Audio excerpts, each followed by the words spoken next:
8। तो आप सबसे पहले अपना रोल नंबर यहाँ पर लिखेंगे 001948। अब देखें ये 0 है तो इसको आपने पूरे तरीके से डार्क कर लेना है अच्छी तरीके से, और ये याद रखेंगे इसको आप जो फिल करेंगे वो ब्लैक बॉल पेन से करेंगे या ब्लैक पॉइंटर से करेंगे।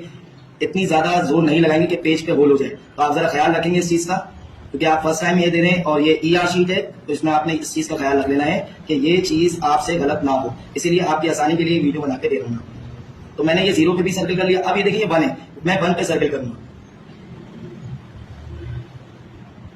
इस तरीके से। इसमें किसी किस्म की जल्दबाजी आपने नहीं करनी, क्योंकि अगर आपने गलत कर दिया तो आप एब्सेंट हो जाएंगे और आपका रोल नंबर गलत हो जाएगा। अब ये 9 है तो 9 पे करेंगे हम।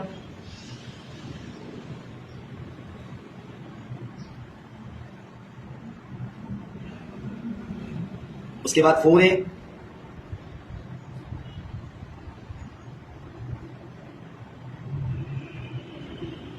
उसके बाद 8 है। तो इस तरीके से आपका रोल नंबर पूरी तरीके से आपका फिलअप हो जाएगा, यानी आपकी अटेंडेंस भी एक तरह की लग जाएगी या आपकी कॉपी फिल हो चुकी है टाइटल पेज से। अब उसके बाद मैं आपको बताऊंगा कि यहाँ पर जो सबसे पहले लिखा हुआ है क्लास, बेसिकली जितने भी 9 स्टूडेंट होते हैं तो वो SSC पार्ट 1 होते हैं, तो आप यहाँ लिखेंगे SSC पार्ट 1। उसके बाद अगर आप बायोलॉजी आपकी है तो आप सिर्फ और सिर्फ साइंस लिखेंगे, और अगर आप कंप्यूटर वाले हैं तो कंप्यूटर साइंस लिखेंगे। जैसे अगर कोई बच्चा कंप्यूटर साइंस का है तो वो लिखेगा कंप्यूटर साइंस,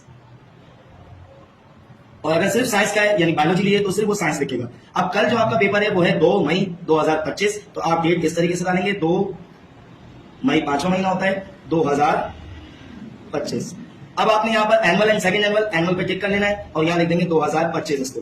उसके बाद सब्जेक्ट में आप लिखेंगे मैथ, कैपिटल में लिख देंगे या स्मॉल में भी लिख सकते हैं, कोई इशू नहीं है। SSC कौन सा है आपका भाई? SSC पार्ट 1 है। सेंटर नेम, अब किसी भी बच्चे का जहां सेंटर पड़ता है या गवर्नमेंट में पड़ता है या प्राइवेट में पड़ता है, तो अगर जैसे स्कूल का नाम है SM पब्लिक स्कूल, किसी बच्चे का जहां सेंटर पड़ेगा वो यहां पर लिख दिया जाएगा। तो ये टाइटल पेज फिल हो गया। अब आते हैं सेकंड पेज पे। सेकंड पेज पे आपने कुछ नहीं करना। उसके बाद आते हैं आपके MCQs होंगे। जैसे क्वेश्चन पेपर पे आप देख रहे हैं कि 1 से लेके टोटल कितने MCQs हैं? 15 MCQs हैं। इस 15 MCQs को फिल कैसे करना है? फर्स्ट कीजिए, ये MCQs है, इसका option A B C D, इसका राइट ऑप्शन है 2, तो इस पे आपने 2A है तो आपने A पे सर्कल बना लेना है।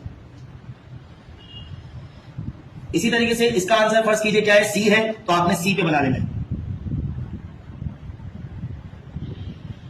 इस तरीके से टोटल आपने पूरे 15 MCQs करने हैं।